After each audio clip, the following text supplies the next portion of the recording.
Buenos días, profesor. Soy Bastián Pérez y con mi compañero Juan Sepúlveda hablaremos sobre la enzima isocitrato deshidrogenasa.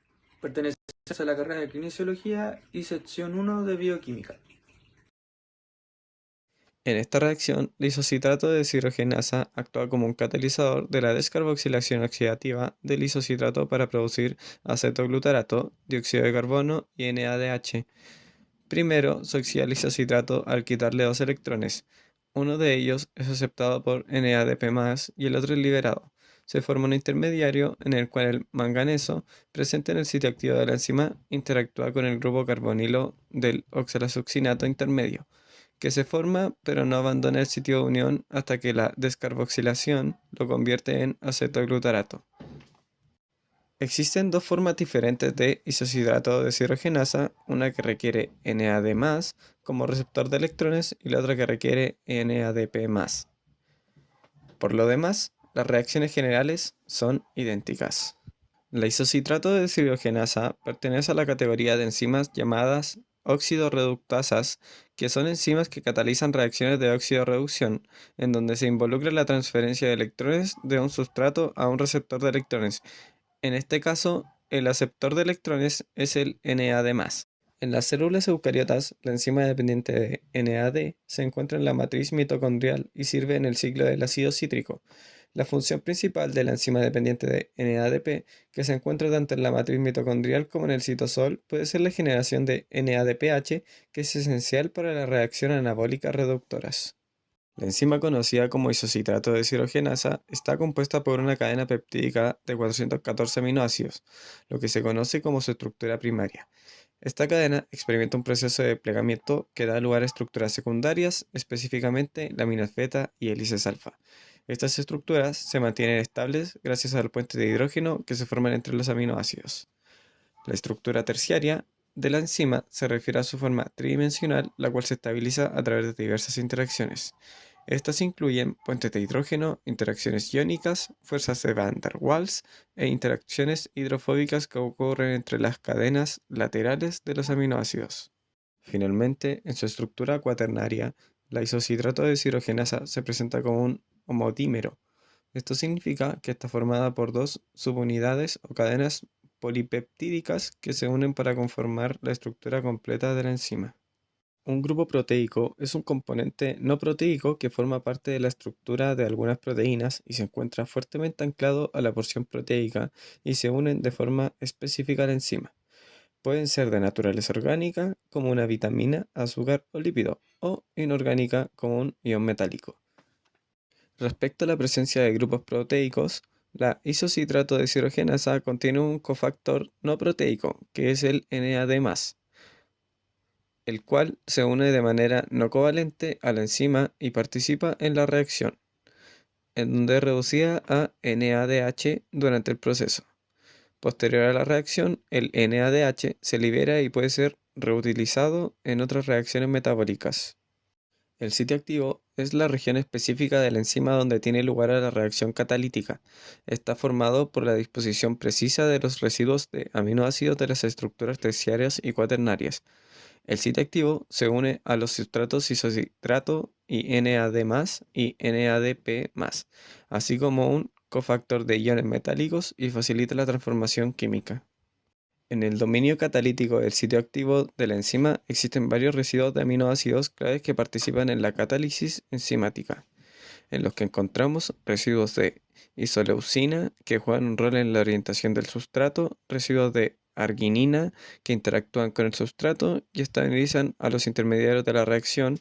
También podemos encontrar aminoácidos cargados como glutamato y apartato que permiten unir al ion metálico, ya sea manganeso o magnesio, necesarios para la catálisis. Con los datos proporcionados anteriormente, al observar las dos ecuaciones linealizadas, se observa que ambas poseen el mismo intercepto de una gráfica de doble recíproco, Lineweaver-Bark.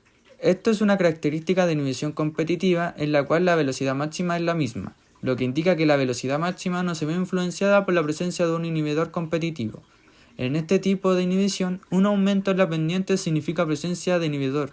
Por lo tanto, la ecuación que corresponde a la enzima sin inhibir es la de menor pendiente y igual a 0,25x más 0,05. Para calcular los parámetros encontramos y igual a mx más c, reemplazando c por 0,05 igual a 1 partido por velocidad máxima.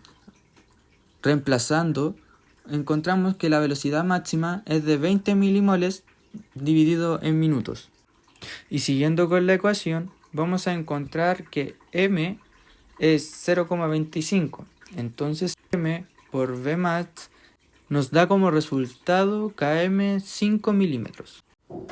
Cabe aclarar que el gráfico es solo para denominar y poder mostrar de una forma más didáctica la explicación. La línea más alta que se puede observar la denominaremos línea de reacción normal. En cambio, la que podemos notar un poco más abajo se le denominará inhibidor competitivo, ya que tiene diferentes velocidades iniciales principalmente. Lo más importante es que tiene la misma velocidad máxima, porque topa justo con la otra línea al finalizar el gráfico. Si nos vamos con las características que debe de tener como prerequisito para ser un inhibidor competitivo es que la velocidad máxima no cambia, y en cambio la Km presenta un aumento a comparación de la línea en estado normal. Al haber un cambio en la Km, la enzima isocitrato deshidrogenasa pierde afinidad por su sustrato y se demuestra que logra inhibir un poco la enzima del medicamento administrado. Como podemos ver en una inhibición enzimática de tipo competitiva, el inhibidor compite con el sustrato por unirse al sitio activo de la enzima. Los efectos que causa este tipo de inhibición son los siguientes. El fármaco o inhibidor se une de forma irreversible al sitio activo de la enzima, impidiendo que el sustrato pueda acceder y unirse a ese mismo sitio. Esto hace que disminuya la formación del complejo enzima-sustrato, que es un paso esencial para que ocurra la catálisis enzimática, y como consecuencia la velocidad de la reacción catalizada por la enzima disminuye significativamente. La inhibición competitiva puede ser revertida aumentando la concentración de sustrato. En la inhibición competitiva, la velocidad máxima de la enzima permanece constante, ya que a concentraciones saturantes de sustrato, todo el inhibidor es desplazado del sitio activo. Lo que aumenta por efecto del inhibidor competitivo es la constante de Michaelis-Menten, que vendría siendo la Km, que es mayor que la Km en ausencia de inhibidor. Esto indica que se requiere más sustrato para alcanzar la velocidad máxima. Podemos concluir que un inhibidor competitivo reduce la afinidad efectiva de la enzima por el sustrato al ocupar el sitio activo. Por este efecto puede ser contrarrestado aumentando la concentración de sustrato para desplazar al inhibidor. En los ratones control se tiene un pH de 7,44. Para conocer la concentración de protones se debe aplicar un antilog y debe ser elevado a menos pH. Por tanto, la concentración de protones es H más igual a 3,63 por 10 a la menos 8 molar. Aquí en el ejercicio no indica las unidades, pero ponemos molar. Se puede analizar la condición ácido-base y el mecanismo de compensación fisiológico observando el pH disminuido en los ratones tratados con el medicamento, indicando una condición de acidosis metabólica en comparación con el grupo control. El aumento en la concentración de lactato sugiere que el medicamento está inhibiendo el ciclo de Krebs, lo que lleva a la activación de la fermentación láctica y la producción de ácido láctico causando la acidosis metabólica. El aumento de la concentración de bicarbonato genera alcalosis, por lo que el organismo activa un mecanismo de compensación respiratoria, y en donde se va a producir una disminución de la presión parcial de dióxido de carbono, producto de un aumento de la tasa de ventilación pulmonar, parte de los animales tratados que conlleva esta disminución de dióxido de carbono.